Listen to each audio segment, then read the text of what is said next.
YCP హయాంలో Tammineni Sitaram AP స్పీకర్గా అందరి చేత అధ్యక్ష అనిపించుకున్నారు. పార్టీ పవర్లోంచి దిగిన తర్వాత ఆయన కంప్లీట్గా సైలెంట్ మోడ్లోకి వెళ్ళిపోయారు. ఉత్తరాంధ్రలో కీలక నేత తమ్మినేని సీతారాం అసాధారణ మౌనం పాటించడం వైసీపీ వర్గాల్లో తీవ్ర చర్చనీయాంశంగా మారింది. గత ఎన్నికల్లో ఓడిపోయిన సీతారాం సొంత నియోజకవర్గం ఆముదాల వలసలో జరుగుతున్న రాజకీయ పరిణామాలపై కూడా స్పందించకపోవడం అటు వైసీపీ హైకమాండ్ తీవ్ర అసహనం వ్యక్తం చేస్తున్నట్లు సమాచారం. సీనియర్ నాయకుడిగా రాష్ట్ర వ్యాప్తంగా సమస్యలపై ఉద్యమించాల్సిన తరుణంలో నియోజకవర్గ సమస్యలను పట్టించుకోకపోవడంపై పార్టీ నాయకత్వం సీరియస్ అయినట్లు తెలుస్తోంది. ఇంతకీ ఆయన రాజకీయాల్లో నుంచి రిటైర్ కావాలని భావిస్తున్నారా? ఈ సీనియర్ నేత మీద ఆశలు పెంచుకోవాలా లేక వదులుకోవాలా అన్న సందిగ్ధంలో పార్టీ ఉందా? తమ్మినేని సౌండ్ లేకపోవడానికి కారణం ఏంటి? ఆయనకు ఏమైనా ఆప్షన్లు ఉన్నాయా? ఆ వివరాలు ఈ స్టోరీలో చూద్దాం.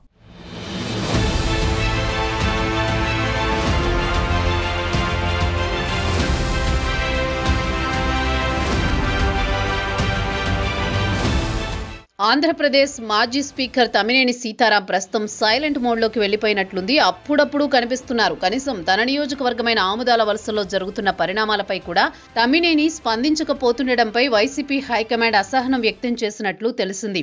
సీనియర్ నేతగా ఆయన రాష్ట్ర వ్యాప్త సమస్యలపై ఉద్యమించాల్సిన తరుణంలో కనీసం ఆముదాల వలస పరిణామాలపై కూడా స్పందించకపోవడంపై వైసీపీ నాయకత్వం సీరియస్గా ఉంది. గతంలో 5 ఏళ్ల పాటు స్పీకర్గా ఉన్న తమ్మినేని సీతారాం మొన్నటి ఎన్నికల్లో ఓటమి పాలైన ఉత్తరాంధ్రలో కీలక నేత తమ్మినేని సీతారాం సైలెంట్గా మారడం సహించలేకపోతున్నారు.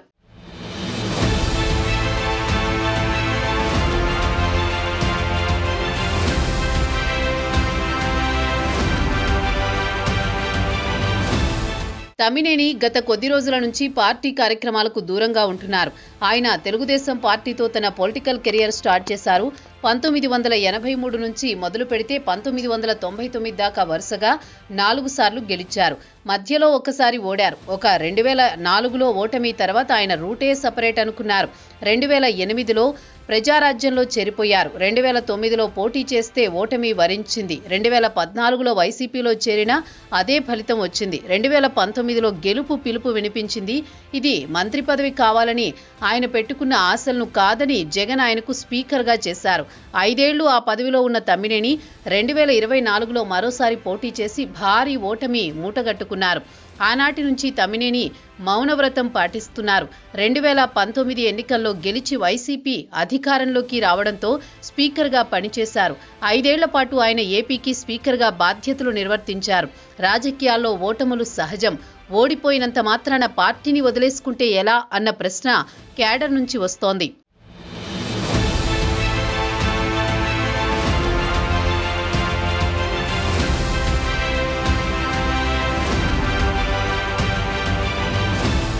తమ్మినేని సీతారాంను ఆముదాల వలస ఇన్ఛార్జి పదవి నుంచి తప్పించి శ్రీకాకుళం పార్లమెంటు నియోజకవర్గ ఇన్ఛార్జిగా జగన్ నియమించారు.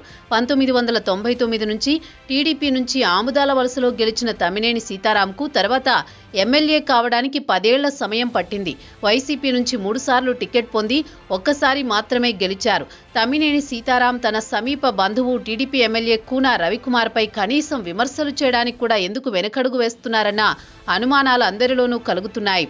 అలా అని వైసీపీని వీడి మరో పార్టీలో చేరే అవకాశం లేదని ఆయనకు తెలుసు కాబట్టి ఎన్నికల ముందు మాత్రమే బయటకొచ్చి యాక్టివ్గా మారాలని చూస్తున్నారనే అభిప్రాయాలు వ్యక్తమవుతున్నాయి.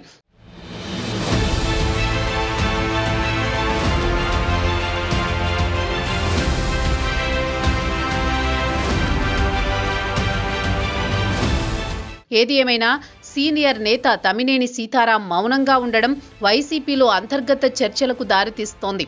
అయితే సరైన టైం చూసుకుని ఆయన ఫుల్ యాక్టివ్ అవుతారని రాజకీయ పండితులు అభిప్రాయపడుతున్నారు. అయితే ఆముదాల వలసలో తమ్మినేని మౌనంతో పార్టీ ఇబ్బందుల్లో పడుతోంది అంటున్నారు.